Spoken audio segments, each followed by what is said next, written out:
انگریز کے ہاتھوں بر صغیر کی مالی بربادی گزشتہ 4 صدیوں کی تاریخ کا سب سے بڑا سبق یہ ہے کہ بر صغیر کے فرما رواؤں کی بے جا رعایت اور بے محل اعتماد نے اس پورے خطے کو آنکھوں دیکھتے ہاتھوں سے نکال دیا۔ دوسروں کے لیے خیر اندیشی اپنے حق میں سخت عاقبت نہ اندیشی ثابت ہوئی۔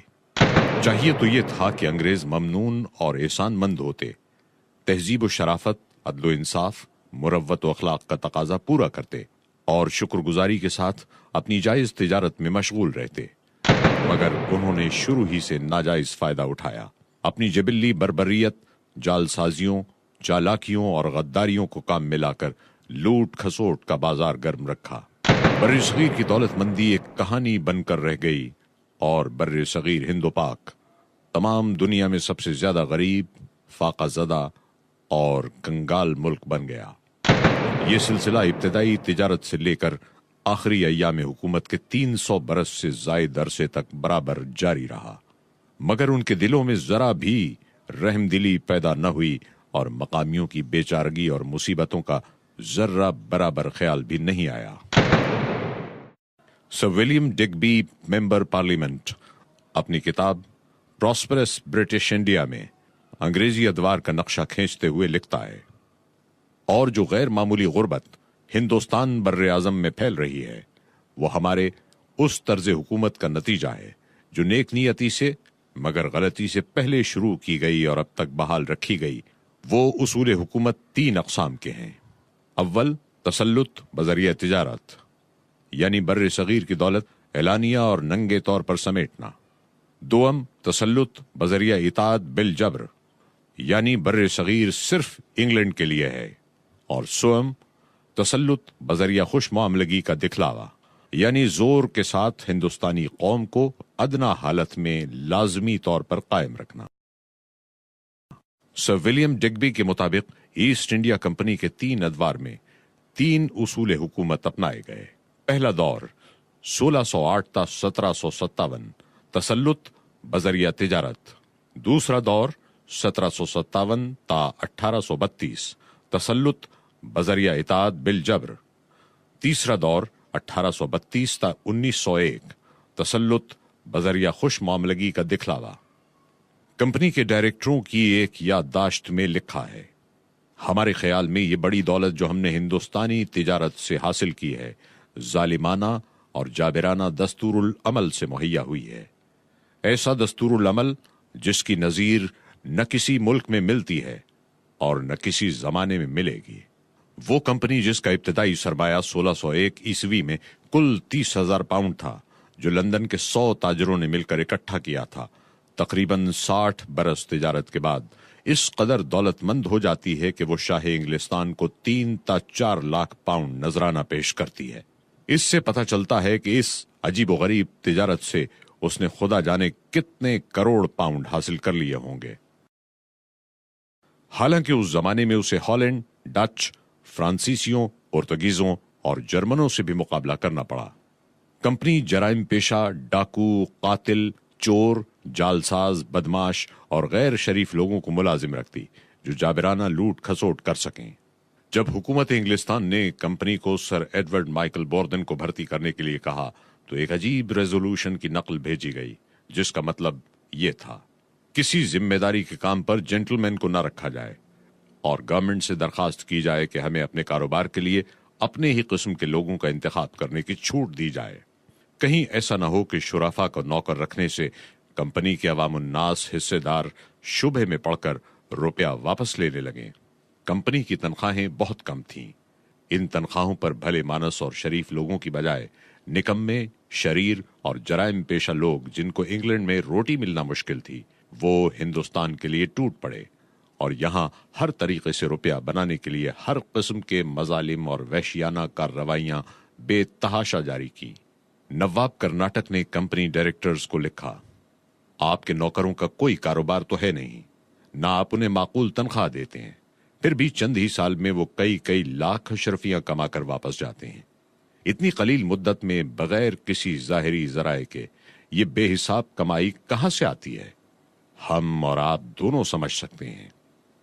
وارن ہیسٹنگز نے لکھا، ہندوستان میں انگریز جرائم کرتے ہیں، جرائم کے جواز کے لیے انگریز ہونا کافی ہے، اور اس کو سزا کا خیال تک نہیں آ سکتا۔ ان کے روپیہ کمانے کے مختلف طریقے تھے، ان میں ایک قرضہ دینا بھی تھا، مگر جس نوعیت کے یہ قرض ہوتے تھے ان کی نظیر دنیا میں ملنا مشکل ہے۔ مسٹر برک نے ایک قرضے کے متعلق لکھا، نواب کرناٹک کو روپے کی ضرورت پیش آئی۔ انگریزی حکومت نے چند ساہوکاروں مسٹر ٹیلر، مسٹر میچنڈی اور مسٹر کال کو آمادہ کیا کہ نواب کو 4 لاکھ اشرفیاں یعنی پیکوڈا قرض دیں۔ یہ راضی تو ہو گئے، مگر اس شرط پر کہ مدراس کی انگریزی حکومت نواب کی ضمانت دے، اور طے پایا کہ چند اضلاع قرض خواہوں کے سپرد کر دیے جائیں، جن کی مالگزاری سے وہ اپنا سود وصول کرتے رہیں۔ معاہدہ ہو گیا۔ نواب نے اعلان کر دیا کہ فوجیوں کی تنخواہیں بقایا جات کے ساتھ فوراً ادا کر دی جائیں گی، مگر ان ساہوکاروں کی طرف سے قرضے کا روپیہ نہ آیا۔ تقاضا کرنے پر کہا گیا کہ نقد اس وقت موجود نہیں، 4 ماہ تک ادا کریں گے۔ سر دست ہم آپ کو رقعہ لکھ دیتے ہیں کہ اس میعاد کے اندر روپیہ دے دیں گے۔ نواب نے افسروں کو بلا کر حال بتایا اور کہا کہ فوجیوں کو سمجھا بجھا کر مطمئن کر دو کہ 4 مہینے بعد تنخواہ مل جائے گی، مگر 4 مہینے کی بجائے پورے 2 سال گزر گئے۔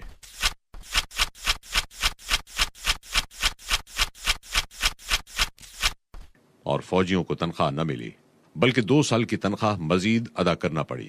اس پر ترا یہ کہ ساہوکاروں کی اس قدر نادہندگی کے باوجود نواب کی ریاست کی مالگزاری قرضے کے سود میں اسی دن سے جس دن یہ رقعہ لکھا گیا تھا جانے لگی، اور انہوں نے اضلاع کی مالگزاری وصول کرنا شروع کر دی۔ غالباً یہ دنیا میں ایک ہی مثال ہوگی کہ روپے کی ادائیگی سے پہلے ہی قرض خواہوں کو جائیداد پر قبضہ مل جائے، اور اس سے وہ اپنے سود کا روپیہ وصول کرنا شروع کر دیں، اور پھر الٹا قرض داروں کے نام غیر ادا شدہ رقم کا رقعہ لکھیں اور قبضہ شدہ جائیداد سے رقم وصول کر کے 2 سال کے بعد قرض داروں کو روپیہ دیں۔ ہے نا عجیب معاملہ؟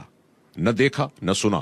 یہی وہ کیمیا بنانے کے نسخے تھے جن سے تھوڑے ہی دنوں میں انگریز اور انگلستان مالا مال ہونے لگا۔ بہرحال 1757 عیسوی تک کمپنی کا یہ شرافت اور انسانیت سوز طریقہ تجارت جابرانہ اور ظالمانہ طور پر جاری رہا، جس سے نہایت عظیم الشان دولت بر صغیر سے چوس لی گئی۔ 1757 عیسوی سے دوسرا دور شروع ہوتا ہے، جس کی ابتدا جنگ بنگال یعنی نواب سراج الدولہ کی پلاسی کی لڑائی سے ہوئی ہے۔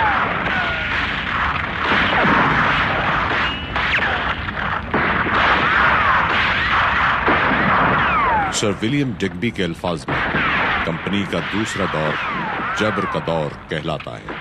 تسلط بذریعہ اطاعت بالجبر ہندوستان انگلینڈ کے لیے ہے۔ 1757 عیسوی سے 1832 تک آغاز سے انجام تک کی تفصیل نہایت درد انگیز، دہشت ناک اور طویل ہے۔ کلکتے میں بیٹھ کر انگریزوں نے میر صادق اور امی چند کے ساتھ مل کر سازش کا تانا بانا بنا، اور نواب سراج الدولہ کے خلاف جنگ چھیڑ دی گئی۔ صرف 4 گھنٹوں میں جنگ ختم ہو گئی اور وسیع و شاداب ملک کی قسمت کا فیصلہ انگریز کے حق میں ہو گیا، اور انگریز نے جنگ پلاسی فوجی قوت کی بجائے فریب، نمک حرامی، دغا بازی اور سازش کے بلبوتے پر جیتی۔ فورٹ ولیم میں سونے کا مہ برسنے لگا۔ میر جعفر نے 3 لاکھ پاؤنڈ اور کلکتے کے جنوبی علاقے کی جاگیر کلائیو کی نذر کی۔ 6 لاکھ پاؤنڈ کونسل ممبروں کو پیش کیے گئے۔ تاوان جنگ وصول کرنے کے لیے 24 پرگنہ کا علاقہ کمپنی کی جاگیر ٹھہری، اور عام لوٹ مار کا بازار بھی گرم کیا گیا۔ بقول کلائیو 3 کروڑ انسانوں کو لوٹ کر کلکتے میں عظیم الشان دولت بہت جلد جمع کر لی گئی تھی۔ میں صرف یہ کہہ سکتا ہوں کہ اس قدر بدعملی، رشوت خوری اور ظلم و زیادتی کا منظر بنگال کے علاوہ کسی اور ملک میں نہ دیکھا گیا نہ سنا گیا۔ کتاب قانون تمدن و تنزل کا مصنف بروکس ایڈمسن لکھتا ہے، یہ مالا مال خزانے کروڑوں آدمیوں کی کمائی انگریزوں نے ہتھیا کر لندن اس طرح بھیج دی جس طرح رومنز نے یونان اور پونٹس کے خزانے اٹلی بھیج دیے تھے۔ ہندوستانی خزانے کتنے تھے کوئی انسان اس کا اندازہ نہیں کر سکتا، لیکن وہ کروڑوں اشرفیاں ہوں گی اتنی دولت اس وقت کی مجموعی یورپین دولت سے بہت زیادہ تھی۔ جب میں 1750 میں انگلستان آیا تو یہاں بڑے بڑے شہر ایسے تھے جہاں کوئی بینک نہ تھا۔ بنگال کی چاندی نے انگلستان پہنچ کر نہ صرف دولت میں بے شمار اضافہ کیا بلکہ اس کی رفتار بھی بہت تیز کر دی۔ سر ولیم ڈگبی لکھتا ہے، جنگ پلاسی کے بعد ہی بنگال کی دولت لٹ لٹ کر لندن پہنچنے لگی۔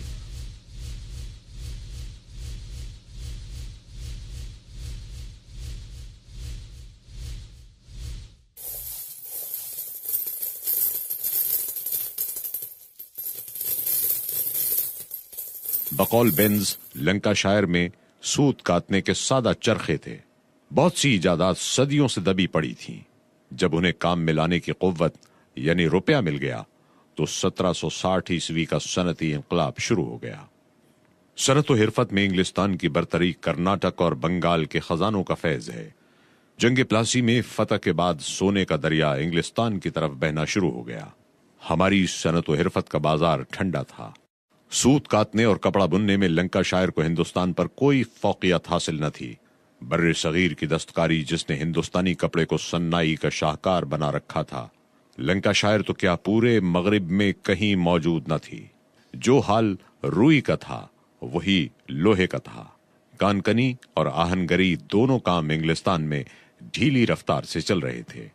میجر وینگٹ کہتا ہے، ایسٹ انڈیا کمپنی کے ڈائریکٹروں کے سرسری اندازوں کے مطابق بڑی آسانی کے ساتھ دعویٰ کیا جا سکتا ہے کہ جنگ پلاسی اور جنگ واٹرلو کے درمیانی زمانے میں بر صغیر سے انگلستان کو 15 ارب روپیہ پہنچا۔ کمپنی نے ایک اور عجیب و غریب تجارت کی بنا ڈالی جو گدیوں کی تجارت تھی۔ محمد علی کرناٹک میں اور میر جعفر کو بنگال میں تخت دلانے سے یہ تجربہ ہوا کہ انگریزی خزانہ خوب مالا مال ہو جاتا ہے۔ چنانچہ میر جعفر سے سودا کر لیا گیا۔ اس کے بعد نجم الدولہ سے سودا کیا گیا۔ اس سوداگری سے انگریزوں نے 5 کروڑ کمائے اور اسی قسم کے طریقوں سے 1771 عیسوی تک رقم بٹوری گئی جس کی میزان 29.5 کروڑ روپیہ بنتی ہے۔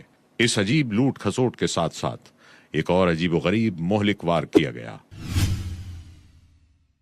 فروخ سیر بادشاہ دہلی کی لڑکی جل گئی، اطباء ناکام ہو گئے، ڈاکٹر ہیملٹن نے کامیاب علاج کیا۔ فروخ سیر بہت خوش ہوا، زر و جواہر سے مالا مال کرنا چاہا، لیکن ڈاکٹر ہیملٹن نے لینے سے انکار کر دیا اور اس کے عوض یہ درخواست کی کہ کمپنی کو اس ٹیکس سے جو وہ تجارت پر دیتی ہے مستثنا کر دیا جائے۔ اہل دربار شاہی اس کے زہریلے نتائج تک نہ پہنچ سکے اور فرمان جاری ہو گیا کہ کمپنی کے تمام کارکن ٹیکس سے مستثنا رکھے جائیں۔ حکم جاری ہونا تھا کہ انگریزوں نے ملک بھر میں ادھم مچا دیا، ہر قسم کی تجارت میں گرم بازاری شروع کر دی، کروڑوں کے سودے کرنے لگے، ہندوستانی تاجروں کے کاروبار بند ہو گئے اور انگریزوں نے ہر قسم کی تجارت پر قبضہ کر لیا۔ جنگ بکسر کے بعد 1765 عیسوی میں الہ آباد کا صلح نامہ ہوا۔ کمپنی کو بنگال کا دیوان یعنی مالگزاری وصول کرنے والا مقرر کر دیا گیا۔ اس معاہدے کے وقت تک تو انگریزی عمل دخل بے ضابطہ طور پر تھا، لیکن اب شاہی فرمان کی روح سے انگریزی قبضے کو جواز کی سند مل گئی اور لوٹ کھسوٹ کا ایک نیا طریقہ ہاتھ آ گیا۔ زمین کا بندوبست اور اس کا لگان، ٹھیکہ اور نیلام، اس کی مالگزاری میں اضافہ، یہ سب نئے ذرائع پیدا ہو گئے۔ دیوانی ملتے ہی لگان میں 90% کا اضافہ کر کے کاشتکاروں کو تباہ حال کر دیا گیا اور کمپنی کی یہاں سونے کی بارش ہونے لگی۔ لارڈ ویلزلی کے عہد میں East India company Gorakhpur, Rohail کھنڈ اور جنوبی دوآبے کے علاقوں پر قابض ہو گئی۔ کرناٹک کے نواب کو معزول اور سلطان ٹیپو کو شہید کر دینے کے بعد وہ تمام علاقے حاصل کر لیے گئے جو اب مدراس کے احاطے میں شامل ہیں، اور وہاں کے تمام خزانے لوٹ کر انگلستان پہنچا دیے گئے۔